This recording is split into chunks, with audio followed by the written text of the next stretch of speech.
ಉಜಿರೆಯ ಜನಾರ್ದನ ಸ್ವಾಮಿಯ ಬ್ರಹ್ಮ ಕಲಶೋತ್ಸವದ ಪ್ರಧಾನ ಕೋಶಾಧಿಕಾರಿ ರಾಜೇಶ್ ಪೈ ಅವರು ನಮ್ಮ ಜೊತೆಗಿದ್ದಾರೆ. ರಾಜೇಶ್ ಪೈ ಅವರನ್ನು ಪ್ರಧಾನ ಕೋಶಾಧಿಕಾರಿ ಅನ್ನುವಂತಹ ನೆಲೆಯಲ್ಲಿ ಮಾತನಾಡಿಸುವುದಕ್ಕಿಂತ ಹೊರತು ಉಜಿರೆಗೆ ಒಂದು ಮೆರುಗು ತಂದಂಥ ಒಂದು ಅಂಗಡಿ ಇದೆ. ಅದು ಗೇರುಕಟ್ಟೆ ಅಂಗಡಿ ಅಂತ ಬಹಳ ಫೇಮಸ್ಸು. ಎಲ್ಲಿ ಹೋಗೋದು ಅಂತೇಳಿದರೆ ಗೇರುಕಟ್ಟೆ ದಡೆಗೆ ಹೋಗೋಣ, ಗೇರುಕಟ್ಟೆ ಅಂಗಡಿಗೆ ಹೋಗ್ತೇನೆ ಅನ್ನುವಂಥ ರೀತಿಯಲ್ಲಿ ಇತ್ತು. ಉಜಿರೆಯನ್ನು ಬಹಳ ಸೂಕ್ಷ್ಮವಾಗಿ ಮತ್ತು ಉಜಿರೆಯ ಜೊತೆಗೆ ಬೆಳೆದು ಬಂದಂಥವರಲ್ಲಿ ರಾಜೇಶ್ ಪೈ ಕೂಡ ಒಬ್ಬರು.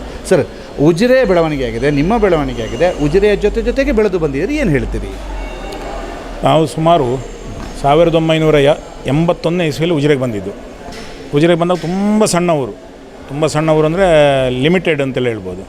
ಆಗ ನಾನು 5ನೇ ಕ್ಲಾಸ್ ಏನೋ ಇದ್ದೆ.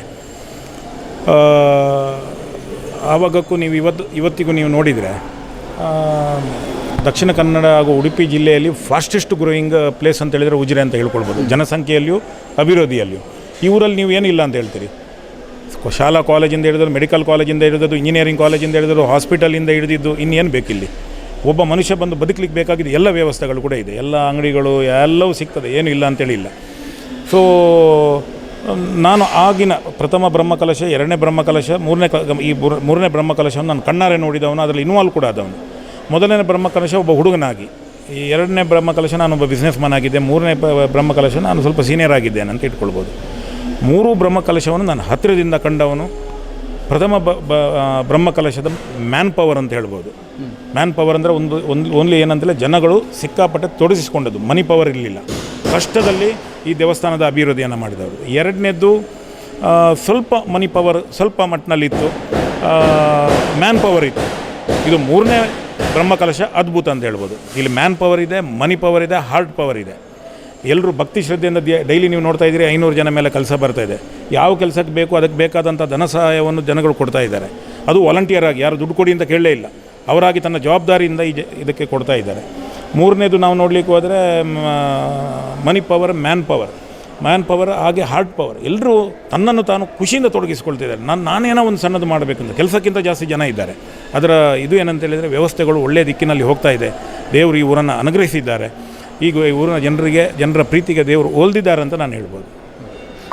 ಸರ್, ನಿಮ್ಮ ಒಂದು ಇಡೀ ಕುಟುಂಬದ ಬೆಳವಣಿಗೆ ಉಜಿರೆಯ ಜೊತೆಗೆ ಆಗಿದೆ, ಏನು ಹೇಳ್ತೀರಿ? ನಾವು ಉಜಿರೆಗೆ 81ನೇ ಇಸ್ವಿಯಲ್ಲಿ ಬಂದಾಗ ನನಗೆ ಇವತ್ತಿಗೂ ನೆನಪಿದೆ. 5ನೇ ಕ್ಲಾಸಲ್ಲಿ ಇದ್ದಾಗ ನನ್ನ ತಂದೆಯವರು ಗಂಟು ಮುಟ್ಟೆ ಕಟ್ಟಿಕೊಂಡು ಹುಟ್ಟ ಬಟ್ಟೆಯಲ್ಲಿ ಉಜಿರೆಗೆ ಬಂದವರು, ಒಂದು ಹಳ್ಳಿಯಿಂದ, ಗೇರುಕಟ್ಟೆ ಅಂತ ಹೇಳುವ ಹಳ್ಳಿಯಿಂದ. ಆಗ ಇಲ್ಲಿ ಊರಿನಲ್ಲಿ ನೀವು ನೋಡಲಿಕ್ಕೆ ಹೋದರೆ ಒಂದು ಸಣ್ಣ ಅಂಗಡಿಯನ್ನು ನನ್ನ ತಂದೆಯವರು ಪ್ರಾರಂಭಿಸಿದರು. ಆಗ 80ರಲ್ಲಿ ತಂದೆಯವರು ಬಂದಾಗ ಆಗ ಫಸ್ಟ್ ಇಲ್ಲಿ ವಿಶ್ವ ಹಿಂದೂ ಪರಿಷತ್ ಸಮ್ಮೇಳನ ಆಗಿತ್ತು. ಆ ಸಮ್ಮೇಳನದ ಟೈಮಲ್ಲಿ ನಮಗೊಂದು ಅವಕಾಶ ಸಿಕ್ಕಿದ್ದು ಸ್ವಲ್ಪ ವ್ಯಾಪಾರ ಪ್ರಮೋಷನ್ನಿಗೆ. ಹಾಗೆ ಆಗ್ತಾ ಹೋದಂಥ ವ್ಯಾಪಾರ ನಾವು ಹಿಂತಿರುಗಿ ನೋಡಲೇ ಇಲ್ಲ ಅಂತ ನನ್ನ ತಂದೆ ಡೈಲಿ ವಿಸಿಟ್ ಇಲ್ಲಿಗೆ.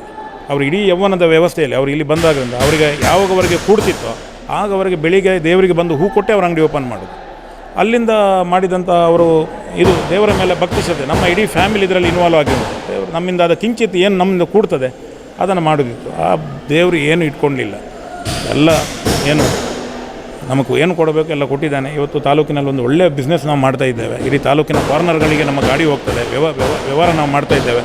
ಯಾವ ತೊಂದರೆಯನ್ನು ಈ ದೇವರು ನಮ್ಮನ್ನು ಬಂದರೂ ಕೂಡ ಅದನ್ನು ಸಣ್ಣ ರೀತಿಯಲ್ಲಿ ನಮ್ಮನ್ನು ನಿವಾರಿಸಿ ಕೊಟ್ಟಿದ್ದಾನೆ. ನಮಗೆ ಒಳ್ಳೆಯ ಶಕ್ತಿ ಕೊಟ್ಟಿದ್ದಾನೆ, ನಮಗೆ ಒಳ್ಳೆಯ ಹೃದಯ ಕೊಟ್ಟಿದ್ದಾನೆ, ಒಳ್ಳೆಯ ಭಾವನೆಗಳನ್ನು ಕೊಟ್ಟಿದ್ದಾನೆ ಅಂತ ಹೇಳ್ಬೋದು. ಪ್ರಧಾನ ಕೋಶಾಧಿಕಾರಿಯಾಗಿ ಈ ಬ್ರಹ್ಮ ಕಲಶೋತ್ಸವದಲ್ಲಿ ತಮ್ಮನ್ನು ತಾವು ತೊಡಗಿಸಿಕೊಂಡಿದ್ದೀರಿ. ಒಂದು ಕೋಶಾಧಿಕಾರಿಯ ಕೆಲಸ ಅಷ್ಟು ಸುಲಭದ್ದಲ್ಲ. ಅಂದರೆ ಒಂದು ಕೆಲಸ ಕಾರ್ಯಗಳನ್ನು ನಿರ್ವಹಣೆ ಮಾಡೋದು ಒಂದು ರೀತಿ ಆದರೆ, ಕೋಶಾಧಿಕಾರಿ ಅದು ಕೂಡ ಇಂತಹದೊಂದು ಕೋಟಿ ಹಣ ವ್ಯಯ ಆಗ್ತಿರುವಂಥ ಸಂದರ್ಭದಲ್ಲಿ ಏನು ಹೇಳ್ತೀರಿ ಸರ್? ಯಾವ ರೀತಿ ಅಂತ ಜವಾಬ್ದಾರಿ? ಸತ್ಯ ಹೇಳಬೇಕು ಅಂತ ಹೇಳಿದ್ರೆ ನಾನು ಏನೂ ನೋಡಲಿಕ್ಕೆ ಹೋಗಲಿಲ್ಲ, ಅವಶ್ಯಕತೆ ಬೀಳಲಿಲ್ಲ. ಯಾಕಂದರೆ ದೇವರು ಇಲ್ಲಿ ಯಾವ ಕೆಲಸವನ್ನು ಯಾರಿಗೂ ಹೀಗೆ ಮಾಡು ಅಂತ ಹೇಳಲಿಲ್ಲ, ಅದರಷ್ಟೇ ಹಾಕಿಕೊಂಡು ಅವರವರ ಪ್ರೇರಣೆಗೆ ಹಾಕಿಕೊಂಡು ಹೋಗಿದೆ. ಎಲ್ಲವೂ ಅಕೌಂಟ್ಸ್ನಲ್ಲಿ ಅವರವರ ಕೆಲಸ ಮಾಡ್ತಾಯಿದ್ದಾರೆ, ಯಾರ್ಯಾರು ಏನೇನು ಕೆಲಸ ಮಾಡಬೇಕು. ನಾನು ಆ್ಯಕ್ಚುಲಿ ಹೇಳಬೇಕು ಅಂತೇಳಿದರೆ ನಾನು ಇಲ್ಲಿ ಬಂದು ಕೋಶಾಧಿಕಾರಿ ಅಂತೇಳಿ ನನಗೆ ಅದು ನೋಡಬೇಕಿದ್ದು ಅಂಥ ಅವಕಾಶವನ್ನೇ ಕೊಡಲಿಲ್ಲ. ಅಷ್ಟು ಜನಗಳು ಇನ್ವಾಲ್ವ್ಮೆಂಟ್ ಆಗಿ ಆ ಕೆಲಸ ಮಾಡಿದ್ದಾರೆ. ಮತ್ತು ಹಣ ಕೂಡ ಅಷ್ಟೇ. ನಾನು ಫಸ್ಟ್ ಟೈಮ್ ಒಂದು ಬ್ರಹ್ಮಕಲಶ ತಾಲೂಕಿನಲ್ಲಿ ನೋಡ್ತಿರೋದು ಧನ ಸಹಾಯಗಳು ಈ ಥರದ ವೇಗದಲ್ಲಿ ಪ್ರೀತಿಯಿಂದ ಕೊಟ್ಟಿರೋದು. ಇಲ್ಲಿ ಯಾರಿಗೂ ದುಡ್ಡು ಹೋಗಿ ಕೊಡಿ ಅಂತ ಕೇಳಿಲ್ಲ. ಮೊದಲೆಲ್ಲ ಏನಂತ ಒಂದು 25 ಕೊಡಲೆ 50 ಕೊಡಲೆ ಅಂತ. ಈಗಿನ ಸಂಗತಿಯೇ ಇಲ್ಲ. ಅವರವರ ಜವಾಬ್ದಾರಿ ಅವರವ್ರಿಗೆ ಏನು ಉಂಟು ತಂದು ಕೊಟ್ಟಿದ್ದಾರೆ. ಸರ್, ವಿಜಯ ಗೋಪುರ ಉಜಿರೆಗೆ ಕಲಶಪ್ರಾಯದಂತೆ ಕಾಣ್ತಾ ಇದೆ. ಬಹಳ ಅದ್ಭುತವಾಗಿ ನಿರ್ಮಾಣ ಆಗಿದೆ. ಇನ್ನು ಬ್ರಹ್ಮರಥ ಬರ್ತಾ ಇದೆ. ಪುಷ್ಪರಥವೂ ಕೂಡ ಹೊಸ್ತು. ಎಲ್ಲ ಹೊಸತನಗಳ ಬಗ್ಗೆ ನೋಡಿ, ಬ್ರಹ್ಮರಥ ಅಂತ ಹೇಳುವಂಥದ್ದು ನನಗೊಂದು ಆಸೆ ಇತ್ತು, ಈ ಊರಿನ ದೇವರು ಬ್ರಹ್ಮರಥದಲ್ಲಿ ಕುಳ್ಬೇಕು. ಯಾಕಂದರೆ ಉಜಿರೆಯಲ್ಲಿ ಯಾವುದೇ ಒಂದು ಸಣ್ಣ ಕಾರ್ಯಕ್ರಮ ಆದರೂ ಕೂಡ ಒಂದು 10 ಲಕ್ಷ 20 ಲಕ್ಷ ಒಂದು ದಿವಸ 2 ದಿವಸದಲ್ಲಿ ಕಲೆಕ್ಷನ್ ಮಾಡಲಿಕ್ಕಾಗ್ತದೆ, 4 ಜನಕ್ಕೆ ಫೋನ್ ಮಾಡಿ.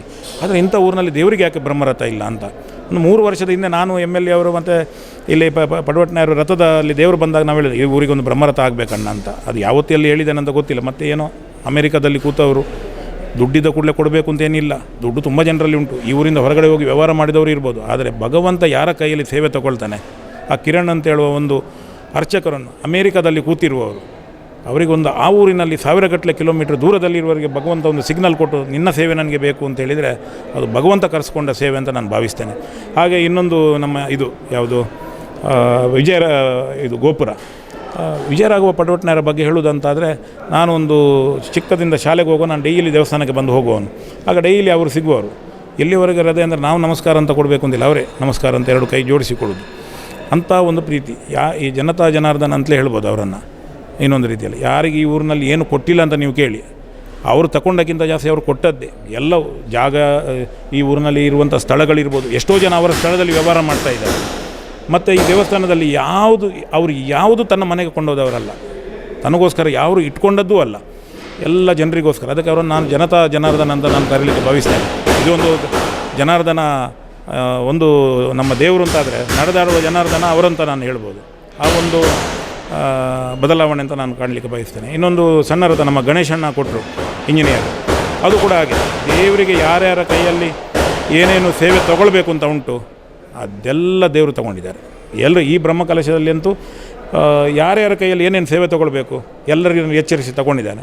ಇನ್ನೊಂದು ಅರ್ಚಕರ ವೃಂದ ಇಲ್ಲಿ ನಾನು ಸಣ್ಣ ಪ್ರಾಯದಿಂದ ನೋಡ್ತಿದ್ದೇನೆ. ಹೊಳ್ಳ ಭಟ್ಮಾಮಿದೆಲ್ಲ ಟೀಮು ದೇವಸ್ಥಾನದಲ್ಲಿ ಯಾವಾಗಲೂ ಅವರು ತನ್ನನ್ನು ತಾನು ತೊಡಗಿಸಿಕೊಂಡು, ಯಾವತ್ತು ದುಡ್ಡಿನ ಬೇಡಿಕೆಗೆ ಅವರು ಭಕ್ತರು ಇಷ್ಟು ಕೊಡಬೇಕಷ್ಟು ಇವತ್ತುವರೆಗೆ ಅವರು ಕೇಳಿರಲಿಕ್ಕಿಲ್ಲ. ಕೊಟ್ಟದು ಅತೀ ಕಡಿಮೆಯಲ್ಲಿ ಯಾವುದಾದ್ರೂ ಒಂದು ಗಣಹೋಮ ಅಥವಾ ಯಾವುದೋ ಪೂಜೆ ಮಾಡೋದಿದ್ದರೆ ಈ ಹೊಳ್ಳರು ಅಂತ ನಾನು ಹೇಳಲಿಕ್ಕೆ ಬಯಸ್ತೇನೆ. ಇನ್ನೊಂದು ನಮ್ಮ ರಾಜ್ಕುಮಾರ್ ಇಲ್ಲಿ ಮ್ಯಾನೇಜರ್ ಆಗಿರುವಂಥದ್ದು, ದೊಡ್ಡ ದನಿಗಳ ಬಹಳ ಸೇವೆ ಮಾಡಿದಂಥ ವ್ಯಕ್ತಿ. ಅವ್ರು ನೋಡಿ ಬೆಂಗಳೂರಿನಲ್ಲಿರುವುದು ಎಲ್ಲ ಇದೆ ಅವರಿಗೆ ವ್ಯವಸ್ಥೆ, ಆದರೂ ಜನಾರ್ದನನಿಗೆ ಅವರ ಸೇವೆ ಬೇಕು. ಇವರಲ್ಲಿ ಬಂದಿದ್ದಾರೆ, ದೊಡ್ಡ ದನಿಗಳೊಟ್ಟಿಗಿದ್ರು, ಈಗ ಚಿಕ್ಕ ದನಿಗಳೊಟ್ಟಿಗೆ ಎಲ್ಲ ಕೆಲಸ ಮಾಡ್ತಾರೆ. ಒಂದಷ್ಟು ಟೀಕೆ ಟಿಪ್ಪಣಿಗಳಿರ್ತದೆ. ಒಳ್ಳೆಯದಾದಾಗ ಟೀಕೆ ಟಿಪ್ಪಣಿಗಳು ಸಹಜವಾಗಿರ್ತದೆ, ಸತ್ಯದಲ್ಲಿ ನಡೆದಾಗ ಟೀಕೆ ಟಿಪ್ಪಣಿ ಸಹಜವಾಗಿರ್ತದೆ. ಅದನ್ನೆಲ್ಲ ಮೆಟ್ಟಿ ನಿಂತು ಈ ಊರಿನಲ್ಲಿ ಯಾರೂ ಇಲ್ಲ ಊರಿಗೆ ದನಿಗಳು ಮತ್ತು ಜನಾರ್ದನ ಮಾತ್ರ. ಬೇರೆ ಅವರಿಗೆ ಅಂದರೆ ಒಂದು ಊರಿನವನಾದರೆ ಕಾನ್ಫಿಡೆನ್ಸ್ ಜಾಸ್ತಿ ಇರ್ತದೆ, ಆದರೆ ಅವರಿಗೆ ಹಾಗೇನಿಲ್ಲ. ದೇವರ ಸೇವೆ, ದನಿಗಳಿದ್ದಾರೆ, ಊರಿನವರು ಇದ್ದಾರೆ ಅಂತ ಇಷ್ಟು ವರ್ಷದಿಂದ ನಿಂತಿದ್ದಾರೆ. ಯಾಕಂದರೆ ಬ್ರಹ್ಮಕಲಶ 12 ವರ್ಷಕ್ಕೊಮ್ಮೆ ಆಗ್ಬೋದು, ಮತ್ತು ನಿರಂತರ ಕೆಲಸ ಮಾಡಬೇಕಲ್ಲ ಇಲ್ಲಿ. ಇದೇನು ಡೈಲಿ ಯಾರು ತಂದು ಇಲ್ಲಿ ದುಡ್ಡು ಹಾಕುವವರು ಹಾಗೆ ಇಲ್ಲ, ದೇವರದ್ದು ಅನುನಿತ್ಯದ ಬಳಕೆಯಲ್ಲಿ ದೇವಸ್ಥಾನ ನಡೆಯುವಂಥದ್ದು.